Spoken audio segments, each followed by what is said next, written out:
Viele Pflegekräfte an deutschen Krankenhäusern kommen aus dem Ausland. Und es werden immer mehr. Menschen, die im Gesundheitswesen dringend gebraucht werden. Die Sprachbarriere ist dabei am Anfang oft groß. Besonders schwierig wird es für Pflegekräfte aber, wenn die Patienten Dialekt sprechen. Am Klinikum Straubing gibt es deshalb Bayerischkurse für die Belegschaft. Ich bin die Milka und ich komme aus Kroatien. Ich komme aus Rumänien. Ich komme von den Philippinen. Ich habe Interesse für heute und ich möchte auch Bayerisch lernen. Bayerisch als Lehrfach. Am Klinikum Straubing in Niederbayern gehört das zur beruflichen Weiterbildung. Bayerisch als UNESCO-Kulturgut gilt als gefährdet. Hier in Straubing ist Bayerisch quick, lebendig. Drama für Träumen.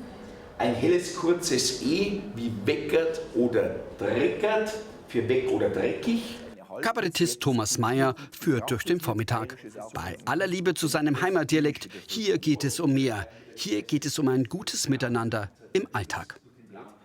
Es geht eigentlich eher darum, dass man den Dialekt verstehen lernt. Einfach ohne Angst vor dem fremden Dialekt mit den Leuten sprechen, sich einfach austauschen. Bayerisch für Pflegekräfte aus dem Ausland, denn diese sind längst kaum zu ersetzen.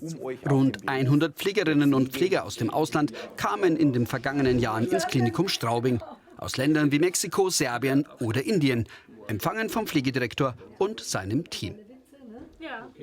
Wir haben letztendlich hier internationale Mitarbeiter und nur mit dieser internationalen Truppe können wir die Herausforderungen stemmen. Wie wichtig bei der Integration nicht nur Sprache, sondern auch gerade Dialekt ist, zeigt sich im Alltag. Sollen wir da ein bisschen lassen, oder? Adriana Nicolo war eine der ersten ausländischen Pflegekräfte, die nach Straubing kamen. Sie hatte Deutsch gelernt, aber dennoch anfangs niemanden verstanden.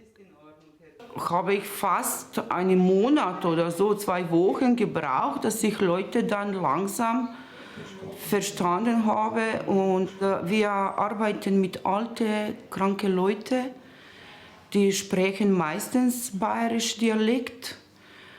Und das braucht man schon. Herr Lehmann jedenfalls kommt mit Adriana bestens klar. Die Dialekt kennen. Ja, und das ist das, was ich brauche. Auch bei einer Krankenschwester. Was nützt mir eine, die mich bloß allein anbeißt? Das nützt mir nichts. Milka Hauselbauer, eine der 3 Integrationsbeauftragten der Klinik, bringt es auf den Punkt. Aber wenn ich die Kultur von Bayern nicht kenne, dann habe ich schon ein bisschen Hemmungen. Einfach den Leuten das nahe zu bringen, dass man keine Angst haben muss vor bayerischer Sprache, damit ist den Leuten geholfen. Keine Angst vorm Bayerischen also. Schauen wir mal. Ja, grüß dich, servus. Passt schon. Schauen wir mal. Der Bayerischkurs in Straubing ist schon mal ein guter Anfang.